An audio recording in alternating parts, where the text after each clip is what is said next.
Deus abençoe. Permaneçam de pé, os irmãos vão voltar para o seu lugar. E eu vou pedir para você que está de pé abrir a palavra de Deus em Mateus 5. Mateus capítulo 5. Aproveite para mandar para uma pessoa de seu relacionamento o link do culto agora e diga: vai começar o sermão. Não quer ouvir uma palavra poderosa de Deus? Manda para alguém, manda para um amigo o link do culto e diga: o sermão está começando.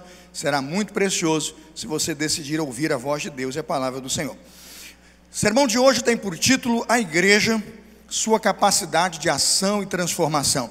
O sermão será desdobrado em 2 momentos, nesses minutos pela manhã, e vamos também pregar durante a noite.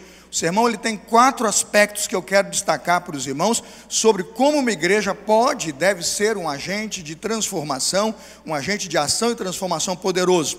Os 2 primeiros pontos eu prego de manhã, e os 2 últimos pontos eu pregarei à noite, pedindo que você ouça, compreenda.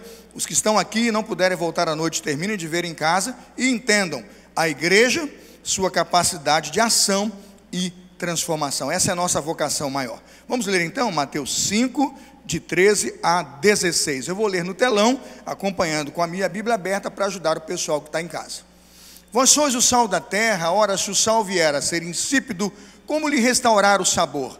Para nada mais presta, senão para ser lançado fora e ser pisado pelos homens. Vós sois a luz do mundo. Não se pode esconder a cidade edificada sobre um monte. Nem se acende uma candeia para colocá-la debaixo do alqueire, mas no velador, e alumia a todos os que se encontram na casa. Assim brilhe também a vossa luz diante dos homens, para que vejam as vossas boas obras e glorifiquem a vosso Pai que está nos céus. Amém? Vamos orar. Senhor, abençoa, Pai, a igreja que está aqui em casa, e que a sua palavra lida possa falar poderosamente, falar, ó Deus, de forma fervorosa aos nossos corações. Que essa palavra encontre um bom lugar e marque definitivamente a história deste culto e a história das nossas vidas. Oramos em nome de Jesus. Amém. Podem sentar-se. Irmãos, uma das coisas lindas que eu ouço na Escritura Sagrada é imaginar o dia em que Jesus Cristo pregou o Sermão da Montanha. O Sermão do Monte é algo fantástico. Sabe por quê? Jesus Cristo tem sido acompanhado por uma multidão que está sendo tratada com total preconceito. A multidão que anda com Jesus tem sido marginalizada. Eles são a seita do caminho, os do caminho, porque eles andam o tempo todo caminhando atrás de Jesus, por isso os do caminho. Essa chamada seita do caminho, que são os primeiros cristãos, eles estão ali por quê? Porque encontraram em Jesus palavras absolutamente diferentes de tudo que estavam vendo na política, na geopolítica e no modelo de governo dos impérios. Imagine você, alguém do alto de uma montanha, começa a pregar e a dizer que há esperança para um mundo melhor, e que esse mundo melhor e que a realidade deste mundo pode mudar se o indivíduo muda. Ele olha para as nações e olha para aqueles que estão dando ouvido ao que ele tem para dizer e diz assim: bem-aventurados os pobres de espírito, porque deles é o reino dos céus. Pobre não tem direito a nada não, Jesus. Tiago tem que escrever a sua epístola para dizer para aqueles patrões que estão usurpando o dinheiro dos humildes que eles estão errados. Paulo tem que dar uma exortação na carta aos Efésios, porque sabe que os patrões estão tratando com um desdém terrível os seus servos, e que os servos têm que testemunhar do amor de Jesus debaixo daquela desigualdade toda. Quando olhamos para a Escritura Sagrada e entendemos o público-alvo dessa mensagem, essa mensagem entra, irmãos, com um poder, com uma unção, com uma ação sobrenatural, que quem ouviu entendeu. Ele disse: felizes os pobres, porque deles é o reino de Deus. Veja o versículo 4 de Mateus capítulo 5, ele diz: bem-aventurados os mansos, porque eles herdarão o quê? A terra. Mansidão, Daniel, debaixo da lei de Talião é piada. Mansidão, debaixo daqueles que ensinam nas sinagogas a odiar o inimigo, e que o inimigo é todo aquele que não é judeu, era uma piada. Mas ele diz: bem-aventurados os mansos. Quando pensamos nos grandes imperadores e nos impérios de um povo que está debaixo de grande assolação, falar em mansidão é algo sobrenatural. Pensa que aquele povo tinha nas ruas soldados do Império Romano, e os soldados do Império Romano tinham o poder de fazer o que desejavam com as pessoas. Lembra de Jesus caminhando com sua cruz? Jesus caminhando com sua cruz, imagina Jesus ali tentando carregar aquele peso medonho depois daquele espancamento vil. ele já não consegue mais arrastá-la. Os soldados pegam um homem chamado Simão de Cirene, Simão o Cirineu, e dizem: carregue. E aquele homem é obrigado a carregar a cruz com Jesus, porque o duro coração dos soldados romanos davam a eles o direito de usurpar aquelas pessoas com sofrimento e com dor. Aquelas pessoas devem ter começado a chorar quando ouviram Jesus dizer: bem-aventurados os mansos, bem-aventurados os que choram, porque eles serão consolados. Bem-aventurados os que têm sede e fome de justiça. Imagine quantas placas aquele povo publicaria, quantos slides eles soltariam no seu WhatsApp dizendo: justiça, justiça. Um povo que estava debaixo da desigualdade, tratado com indiferença e com preconceito. Versículo 7, bem-aventurados os misericordiosos. Por imperador que não tem misericórdia nem do inocente, irmãos, isto era algo sobrenatural. Quantos inocentes foram a pé na capital, é o caso de Jesus, foram mortos porque não havia misericórdia nos imperadores e naqueles que governavam os estados do Império Romano. Olhamos para o versículo 8 e aprendemos: bem-aventurados os limpos de coração, porque eles verão a Deus. Bem-aventurados os pacificadores. Enquanto se pregava a paz pela guerra e a manutenção da paz pela guerra, Jesus dizia: bem-aventurados os pacificadores. É nesse dia, é nessa manhã, é nessa tarde, e enquanto durou esse sermão, que aquelas pessoas foram com seus ouvidos ouvindo tudo que podia transformar a sociedade, tudo que podia mudar o homem, tudo que podia fazer do homem uma nova criatura. Aquele não foi um sermão qualquer. Aquele não é o sermão qualquer. Esse sermão não está em Mateus capítulo 5 como se estivesse num lugar qualquer. Essa é a mensagem do Evangelho. Quando Jesus pregou aquele sermão e aquela mensagem, ela não termina nos versículos que eu li. Ele olhava para a multidão e falava de algo que era real e concreto, e despertava as pessoas que o ouviam sobre a possibilidade de se tornarem o seu rebanho, a sua igreja, ovelhas do seu pastoreio. E Cristo então começa a apontar o caminho pelo qual cada uma dessas pessoas poderia haver uma mudança que começaria na sua própria vida, e que ao mudar a sua própria história de vida, poderia mudar a história de milhares e de milhares de pessoas que ouvissem essa mesma mensagem e alcançassem esse poderoso Evangelho através do testemunho de fé de cada um deles. Por quê? Ele avisou: vocês estão recebendo um Evangelho tão diferente, vocês estão recebendo uma palavra tão diferente de tudo que está ao redor de vocês aqui hoje, que vocês serão injuriados. Veja aí o versículo de número 10. Vocês serão perseguidos, versículo 11. E quando ele começa a dizer que se vocês forem injuriados e perseguidos por causa desse nome, dessa mensagem, ele diz assim: vocês precisam ficar alegres, porque é essa mensagem que vai ajudar vocês, suas famílias, que vai ajudar as nações, que vai transformar as pessoas, porque o que eles estão ditando e ensinando não lhes pode ajudar, mas a mensagem do reino de Deus chegou até vocês. Ele vai dizer no versículo 12: exultai-vos e alegrai-vos, porque é grande o vosso galardão nos céus. Já perseguiram as pessoas antes de vocês, vão continuar perseguindo, mas é grande o seu galardão nos céus. Quando pensamos nisso, então, podemos agradecer a Jesus, que pregou uma mensagem que nos alcança hoje como Primeira Igreja Batista de Campo Grande. E a mensagem para a nossa igreja, e a mensagem para os presentes neste culto e na internet é: a igreja tem uma capacidade de ação e de transformação muito grande, mas ela precisa entender o poder que está nas suas mãos e o poder que tem o seu testemunho pessoal.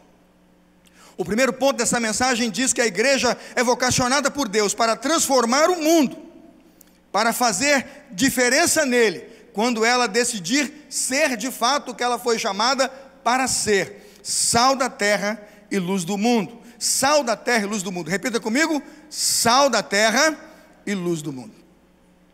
Quando a igreja entender o que de fato isso significa, o mundo saberá que a igreja está nele. Quando a igreja compreender o que significa ser sal da terra e luz do mundo, todo mundo saberá que os cristãos estão presentes neste mundo. Porque, irmãos, não há como não ser uma evidência de diferença, não há como não ser um sinal de luz com uma mensagem como do Sermão do Monte, que em nada se parece com os valores que o mundo conhece. A igreja é chamada a ser diferente do mundo, exatamente porque o mundo não tem nada que possa oferecer à igreja. Quando lemos Tiago capítulo 4, irmãos, Tiago vai dizer que uma igreja que se perde com o mundo e que deixa o mundanismo tomar e dominar a igreja, essa igreja se tornou adúltera, essa igreja se tornou promíscua. Veja Tiago capítulo 4, versículo 4, ele diz assim: adúlteros, adúlteras, não sabeis vós que a amizade do mundo é inimizade contra Deus? Portanto, qualquer que quiser ser amigo do mundo, constitui-se o que, irmãos? Inimigo de Deus. Quando nós prezamos o Evangelho, difundimos o Evangelho e vivemos o Evangelho, temos um amigo, Deus, mas temos um inimigo, o mundo e a sua concupiscência, porque a consciência do mundo começa a morrer, e as pessoas não gostam de quem não gosta de tudo aquilo que elas gostam, entenderam? Ninguém gosta de pessoas que não gostam daquilo que ela gosta. E quando você começa a não gostar do que ela gosta, a não fazer o que ela faz, o que ela vai dizer para você é que você é um conservador cafona, você é um ultrapassado, você é um indivíduo que viveu no passado e está seguindo um livro ultrapassado que já caiu de moda e de uso e que você deveria se enquadrar aos novos padrões. Como é que é? O novo, né? O novo que veio para ficar. E eu não estou aqui discutindo nenhum paralelo das mudanças tecnológicas e do que o novo mundo nos impõe. O que eu estou dizendo é que quando nós somos sal da terra, uma das nossas habilidades e um dos nossos poderes é conservar. Quem que não sabe que lá nos idos anos de 70, acho que 80 para baixo, nós usávamos na roça sal para conservar tudo? Era sal e banha. Morei na roça até, não é isso mesmo? Já tem gente rindo aqui, tem velho aqui hoje, 1977, lá na roça, 75, quando minha mãe tirava lá aquele porco matado, tirava lá a banha, guardava tudo, e quando tinha muita carne, salgava, e a gente tinha comido a carne de sol, né? O charque lá, o jabá, não é isso?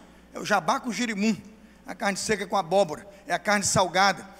Quando alguém diz assim, fulano é muito conservador, eu digo, glorifico, sabe? Às vezes eu glorifico. Se conservador significa crer nas bem-aventuranças, se conservador significa promover as bem-aventuranças, se conservador significa ser sal e um referencial diferente de tudo aquilo que está estragando o nosso mundo, bata no peito e diga, eu sou conservador. Recentemente a TV, uma dos canais de TV mandou embora um jornalista e colocou lá no editorial que dispensou o jornalista porque o cara é conservador. Eu digo, Deus tenha misericórdia da mídia brasileira. Segue tendenciosamente um caminho que lhe vai afundar. O rapaz saiu de lá, já está com o canal no YouTube, só ontem tinha chegado a 100 mil, né? Só ontem. Deram uma forcinha para o cara. Conservador do jornalismo. E não estou discutindo política aqui não, eu estou tentando mostrar que a palavra conservador perdeu a essência do que ela significa. Jesus está dizendo, irmãos, que a igreja tem um poder muito grande de conservar valores, de preservar pessoas, de ajudar a estruturar a sociedade e evitar que ela se degenere e entre em decomposição. Isso é sal. Quando o sal atua, o evangelho da regeneração luta contra a degeneração e a decomposição. Aleluia! O homem se torna um homem melhor e mais vivo, os casais se tornam mais prudentes e decentes, os lares se tornam honrados, porque o evangelho entra com força e poder, irmãos. Eu quero ser um conservador do evangelho, eu quero ser um sal preservador, que batalha contra a degeneração, a decomposição, promovendo e pregando regeneração. Se quiser viver com Deus, necessário vos é nascer de novo. O homem que você é não serve para o céu. A pessoa que você se tornou não vai habitar a eternidade. Cristo precisa que você se torne sal, para que você possa com Ele habitar e viver a vida eterna.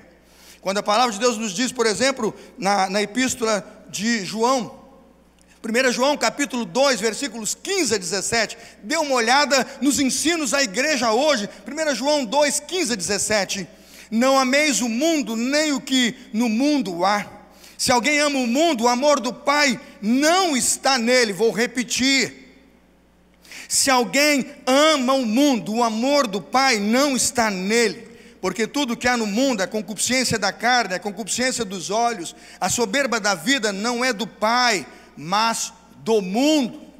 E diz mais, 17, o mundo passa a sua concupiscência, mas aquele que faz a vontade de Deus, permanece o que, irmãos? permanece para sempre. Eu quero ser sal da terra, sabe, Fernando, Angélica? Eu quero ser sal da terra, sabe, Josi? Eu quero ser sal da terra, queridos irmãos. Zé Augusto, eu quero ser sal da terra. E se escreverem na minha testa e meu coração que eu sou conservador, eu digo, eu sou um conservador radical. Conservador, irmãos, ao viver a fé, e radical ao preservá-la. A fé não é algo que se pode jogar fora, o Evangelho não é algo que se pode distorcer. O Evangelho bíblico do Senhor é capaz de transformar o mundo e tudo, e todos os que nele existem. Romanos 12, 2 diz, não vos conformeis com este mundo. Que mensagem atual e contemporânea, a igreja que precisa ser sal da terra e luz do mundo. Dr. Martin Lloyd Jones, ao comentar esse texto, ele diz assim, a glória do Evangelho é que quando a igreja é absolutamente diferente do mundo, ela invariavelmente o atrai para si.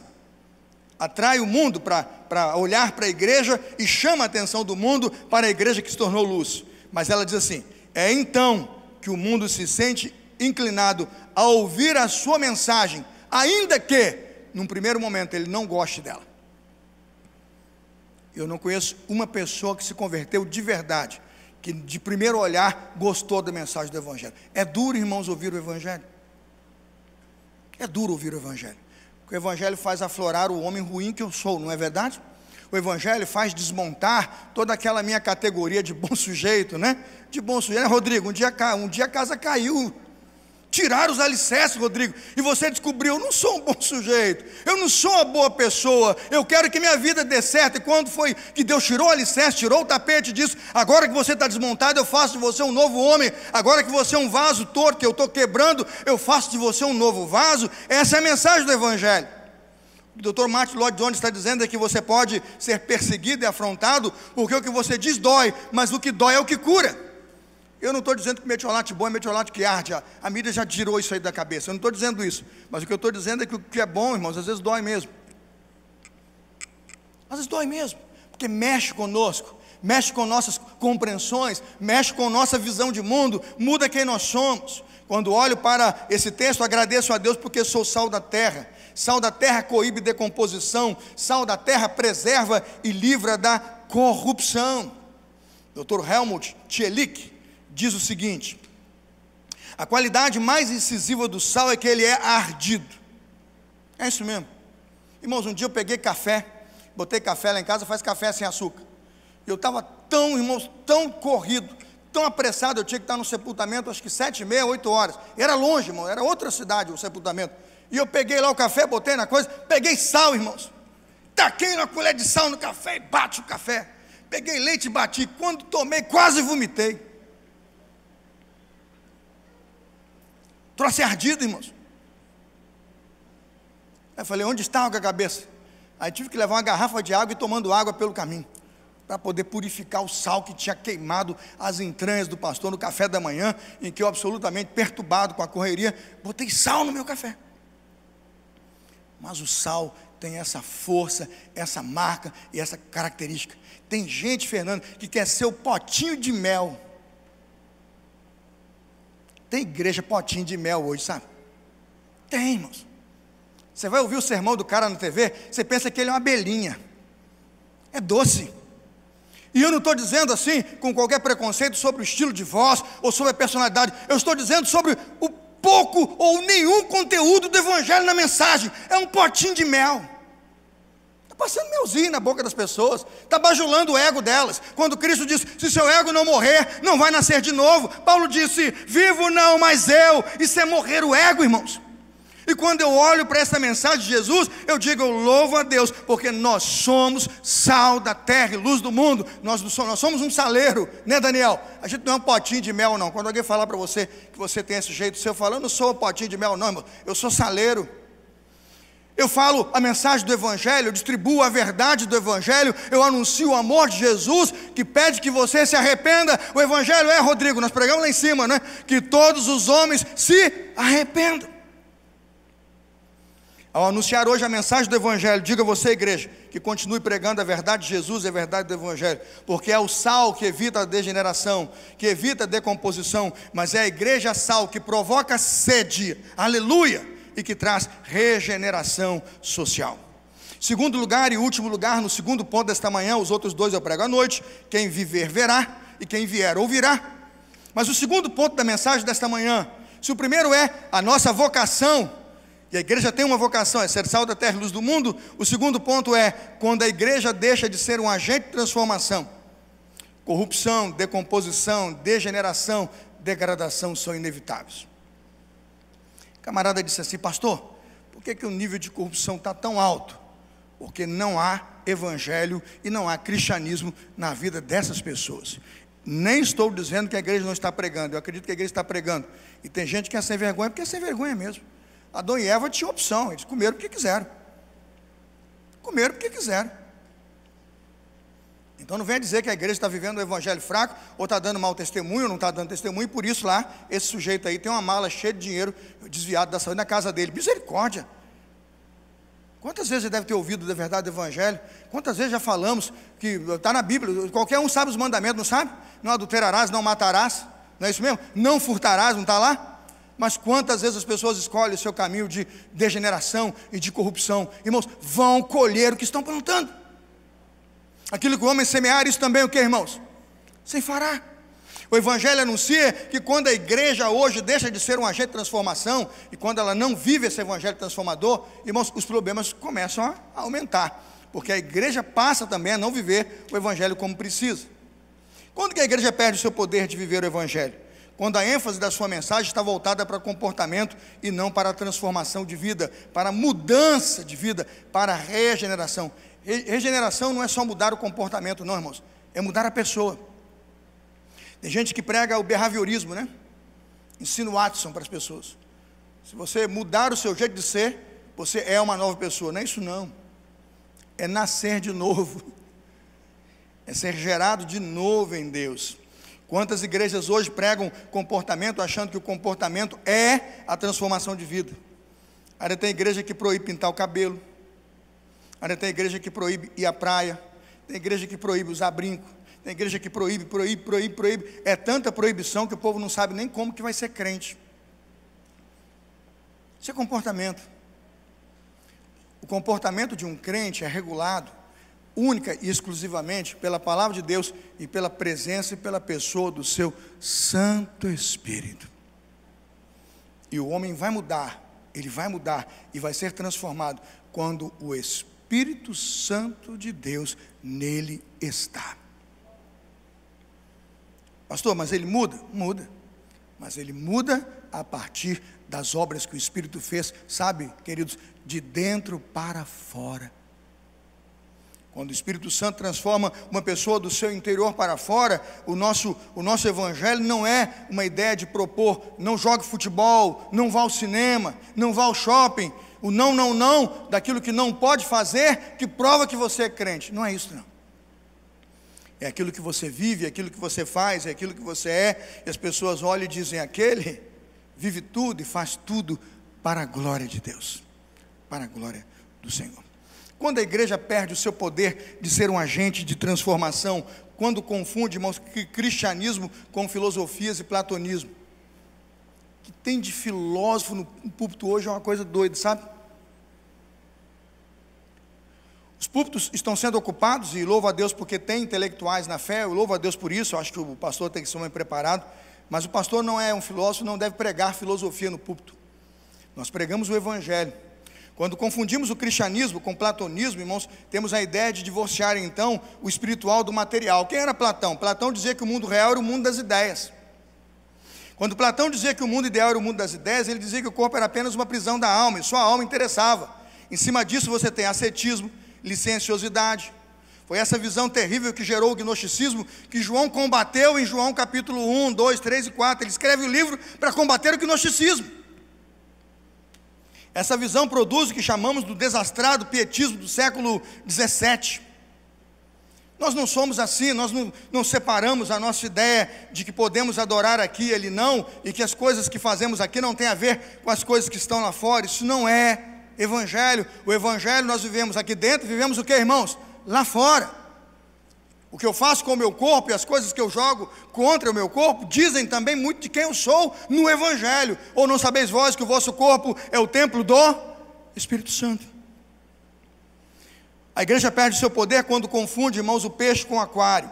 Ih, não entendi nada, pastor. Eu também não, quando eu escrevi fiquei sem entender. Eu tive que explicar para que eu pudesse entender. Quando você confunde o peixe com o aquário, é o seguinte: o aquário, irmãos, é o lugar onde você coloca um peixe, mas é o lugar onde o peixe não devia estar. É igual passarinho na gaiola, é a mesma coisa. Você bota o passarinho na gaiola, dá comida, dá água para ele, acha bonito, mas aquele lugar não é para ele não. Estou errado, irmãos? Vocês vão me bater, o pessoal que tem passarinho em casa vai me bater, né? Fica bravo não, estou falando a verdade. O pássaro foi feito para voar, foi feito para ser livre. Lá em casa essa semana, irmãos, eu estava tão feliz lá, o mato cresceu, o Heraldo não vai cortar o mato em 2 semanas, eu estou quase para pegar o Heraldo aqui de jeito, né, Heraldo? Ele não foi lá cortar meu mato, ele está aqui me ouvindo, mas uma bênção o Heraldo me deu. O mato cresceu tanto que tem saído ali uns alpistes, né, em cima do mato, né? Umas sementes, não é, o Heraldo? Bonito aquilo, né? Nasce uns grãos, umas sementes em cima do mato. Irmãos, quando eu fui pegar o carro, tinha pássaro branco, vermelho, amarelo, azul. Eu fiquei encantado com aquilo na minha casa. Eu digo, glória a Deus, Heraldo, passe um ano sem cortar um mato, para eu poder ter esses passarinhos aqui de novo. Coisa boa é saber, irmãos, que o evangelho é diferente do lugar onde o evangelho é pregado. Tem gente que confunde o peixe com o aquário. Por que eu estou dizendo isso? O peixe é Jesus, lembra? Ictus, Jesus Christos, Ruios, Theos, Romon, Soter, é grego. Palavra ictus, peixe. Jesus Cristo, Filho de Deus, é o meu Salvador. Quando eu prego o evangelho, eu prego peixe, não o aquário. Tem gente que não sabe viver mais fora do aquário. Tem gente que chega na igreja e só é crente na igreja, em casa, irmãos, grita e fala alto e chuta tudo. Agora quando chega no aquário é um peixinho dourado. Irmãos, é um tal de ovaso, ungido, não é assim? Ô santidade, meu irmão, em casa é burro, cachorro, égua, vaca, tudo que ele pode usar, mas chega na igreja, ele está no aquário. A igreja perderá o seu poder de essência quando o indivíduo não sabe se comportar na igreja lá fora, não sabe ser um crente para além das paredes do templo. Você é peixe, você é cristão para o lago, para o mar, para o aquário.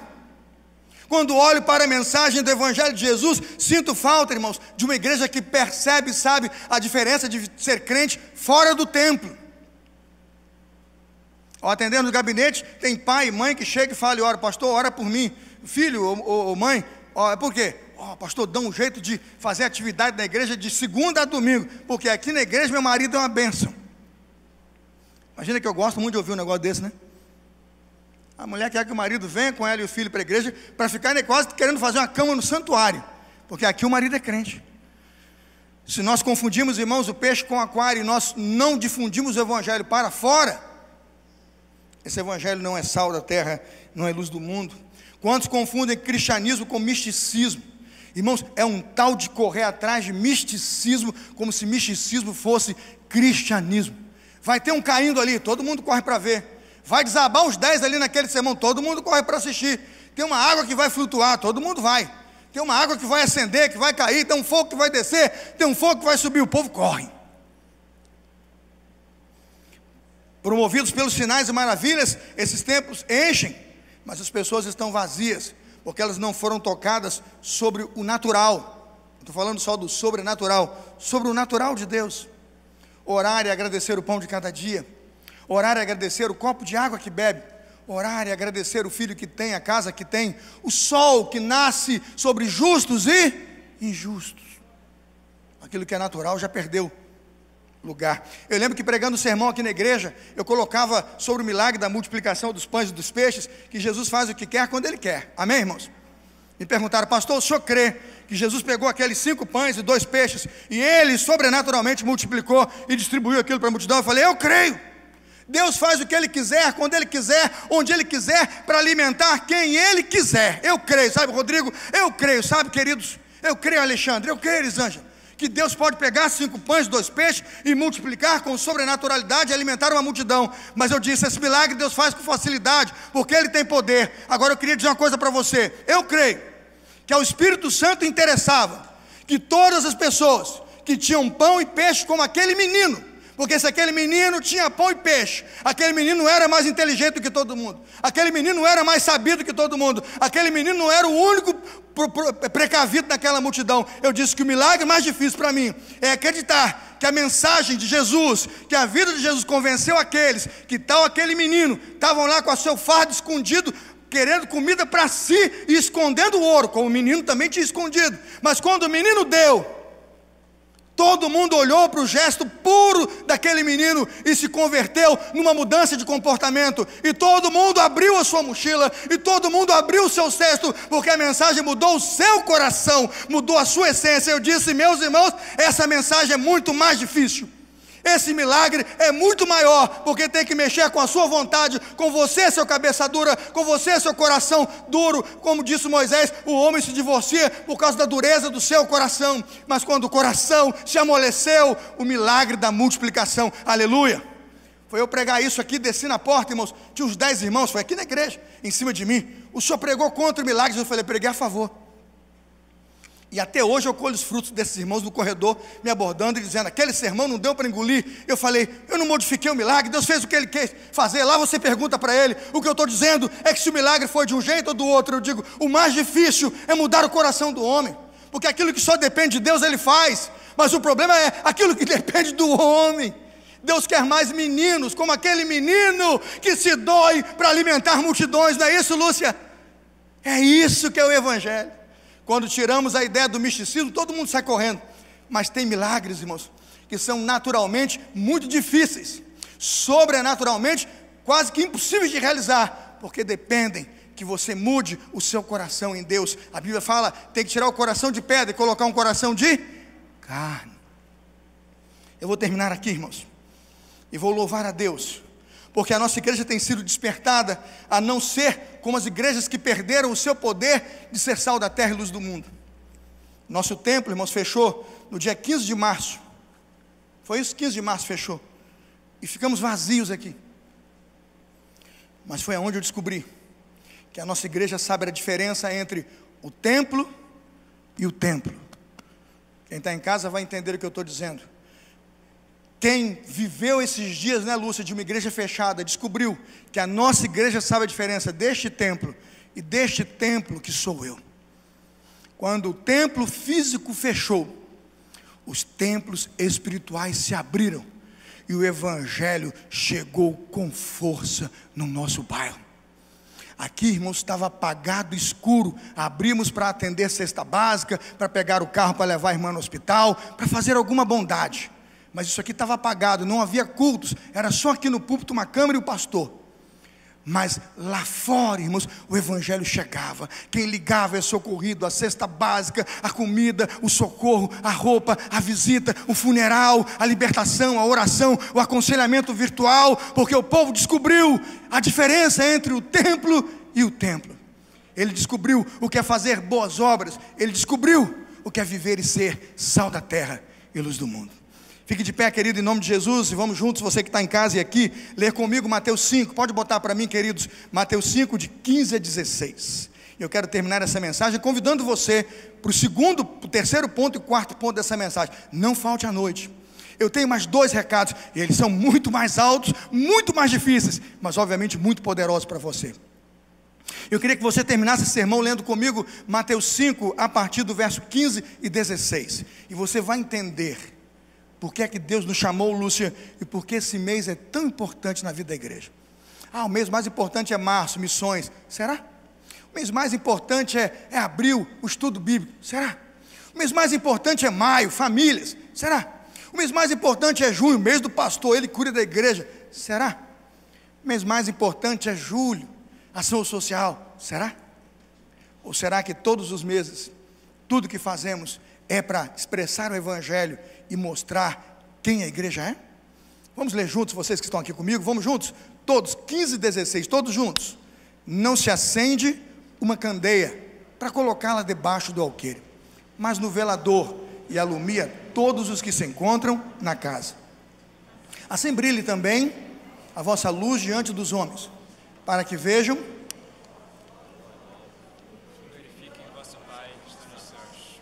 Eu vou repetir para quem está em casa. Para que vejam as vossas boas obras. Vou falar de novo, para depois você dizer que o pastor não pregou e você não entendeu. E se você só entender isso aqui, viu, Lúcia? Se todo mundo entender só isso aqui, já tem poder do Evangelho para transformar você. Para que vejam as vossas boas obras e glorifiquem ao vosso Pai que está no céu. O mundo espera ver uma igreja.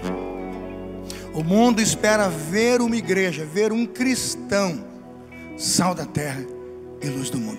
Quando o mundo encontrar em você esse sal e essa luz, eles vão glorificar ao vosso Pai que está no céu.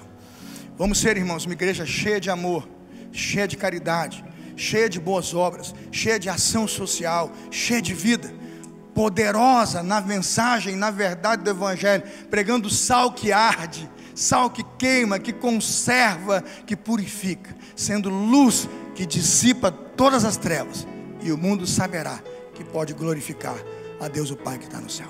Quantos hoje respondem a mensagem do Evangelho e dizem: pastor, eu quero ser essa igreja, eu não quero ser dessa denominação ou daquela denominação, eu não preciso ser desse templo, eu quero ser daquele templo. Você pode frequentar a igreja e a denominação que você quiser, mas eu pergunto: você quer ser essa igreja? Essa igreja cheia de boas obras? Levante a sua mão e diga: eu quero. Eu quero responder o apelo, diga: eu quero. Erga a sua mão e diga: eu quero ser essa igreja, eu preciso ser essa igreja, eu sou essa igreja. E Deus vai me usar como sal conservador, como luz que dissipa todas as trevas. Eu sou e eu quero ser essa igreja. Vamos orar. Senhor, abençoe a sua igreja que está em peso, de mãos erguidas. Abençoe aqueles que estão na internet agora e que vão postar aí na linha de comentário: eu quero ser essa igreja, sal da terra e luz do mundo.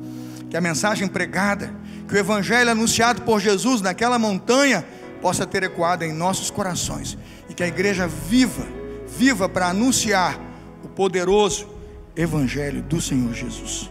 Eu oro grato por cada cristão, por cada irmão, por cada irmã que ergueu a sua mão, dizendo que quer ser esta igreja pregada no evangelho de Jesus. Assim eu oro, Senhor, em nome de Jesus, amém. Vamos adorar o Senhor de pé. Depois dessa canção o pastor vai dar a bênção encerrando o culto. Vamos juntos? É colidir com o mundo, meu irmão, bater de frente. Não ameis o mundo, nem as coisas que há no mundo. A amizade do mundo é inimizade contra quem, irmãos? Contra Deus. Erga sua voz, abra seus lábios, abra seu coração e diga: eu vou bater de frente. Eu sou de Jesus, sal da terra. Sou conservador, sim, conservador do evangelho, radical, para preservar a mensagem de Jesus. Vamos juntos adorar o nome do Senhor?